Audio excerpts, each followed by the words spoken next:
Hello पेट lovers, कैसे हैं आप सब लोग। मैं गौरव मलिक आपका स्वागत करता हूं अपने यूट्यूब चैनल रॉयल पेट्स के अंदर। दोस्तों, आज हम बात करेंगे एक बहुत ही शानदार ब्रीड की।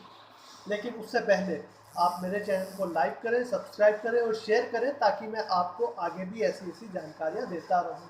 दोस्तों, इसके लिए लेकिन आपको ये जो साथ में घंटी का बटन है वो ज़रूर दबाना होगा ताकि आने वाली वीडियो की नोटिफिकेशन भी आपको मिलती रहे। तो दोस्तों, थोड़ी सी तो आपको हेल्प करनी ही पड़ेगी।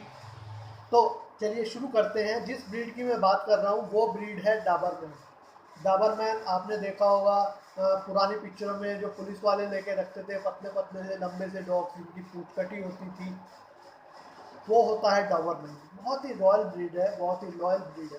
तो सबसे पहले हम बात करते हैं ब्रीड इंफॉर्मेशन में इसके साइज़ की। तो जो मेल होता है वो लगभग 27 से 28 इंच लंबा हो जाता है, ऊंचा शोल्डर तक। और वेट जो है इसका 32 से लेके 45 केजी तक हो जाता है। बहुत ज़्यादा हैवी वेट नहीं होते हैं, लाइट वेट ही रहते हैं। 45 केजी में भी वो हो जाते हैं जो घर पे रखते हैं लोग, जो रेगुलर आपका एक्सरसाइज करते रहते हैं, वो 35 से 38 केजी तक ही जाते हैं। फीमेल की बात करूँ तो फीमेल मेल से कुछ छोटी होती है। वो लगभग 25 से 27 इंच तक की हो जाती है और उसका वेट लगभग होता है 27 से 30 केजी तक। डोबरमैन पिंचर का अगर आप हेड की बात करें तो आप देखेंगे कि इसकी गर्दन और सर तो पतला होता है, फेस जो है आगे की तरफ काफ़ी लंबा होता है। बहुत ही सुंदर ब्रीड होती है। कान इसके जो है वो नीचे की तरफ लटके हुए और पूंछ लंबी होती है। लेकिन हमारे शो वाले भाइयों ने क्या किया, इसके जो है कानों को काट दिया, कान काट के इसको स्ट्रेट कर दिया। लेकिन कान काटना अच्छा नहीं है, लेकिन ये बड़ा अट्रैक्टिव लगता है, उससे बड़ा डेंजर लुक आता है, बहुत ही अट्रैक्टिव लुक आता है। तो वो लोग ऐसा करते हैं और इसकी पूंछ को भी डॉक कर देते हैं। तो दोस्तों, वैसे ये करना नहीं चाहिए। डॉग लवर को जो है ना ईयर क्रॉप करानी चाहिए, ना ही जो है पूंछ को डॉक करना चाहिए। दोस्तों, बात करते हैं इसके कोट की। तो कोट बहुत ही सिल्की, शाइनिंग और शॉर्ट होता है।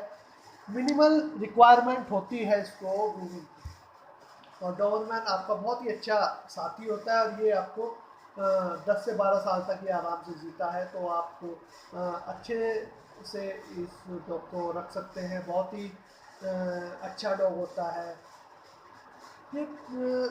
जनरली लोगों के साथ भी अच्छे होते हैं, लेकिन आपको उनको सोशलाइज कराना पड़ता है, वेल ट्रेन करना पड़ता है। बचपन से ही आपको जो है इनको ट्रेनिंग देनी पड़ती है, भीड़ भाड़ वाले इलाकों में ले जाना पड़ता है ताकि ये सोशलाइज रहे। ये बच्चों के साथ भी बहुत अच्छे होते हैं, लेकिन याद रहे कि इनको एक्सरसाइज बहुत ज़रूरी है। और कभी कभी ऐसा देखा गया है कि ये खास व्यक्ति से परिवार के एक स्पेशल बॉन्ड बना लेते हैं। तो ये चीज़ भी देखी गई है इसके अंदर। वैसे इसको सोशलाइज करना आसान है।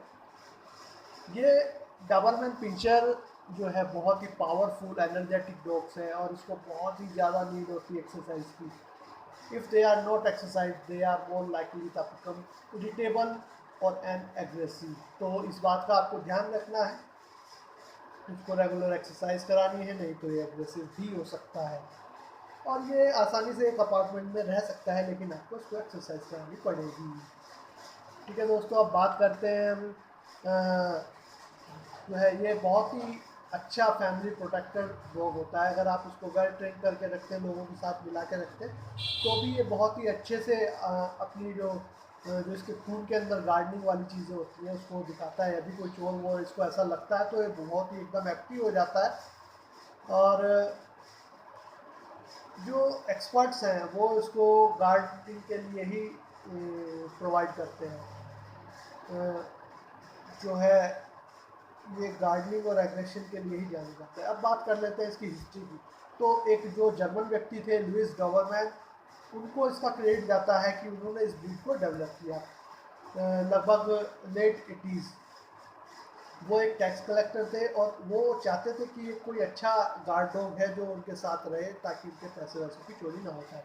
उन्होंने इसको क्रॉस ब्रीडिंग करके बनाया बहुत सारी ब्रीड से, जैसे कि Rottweiler, German pinscher, Great Dane, German shepherd, Manchester terrier, English greyhound, short hair shepherd, इन सब से इसको मिला के बनाया गया और ये पूरे वर्ल्ड में गार्डनिंग के लिए ही जाना जाता है। तो दोस्तों, कैसी लगी आपको ये वीडियो? अगर आपको अच्छी लगी हो तो इसको लाइक करें, सब्सक्राइब करें और शेयर करें और अपने दोस्तों को भी ज़रूर बताएं। धन्यवाद, गुड बाय।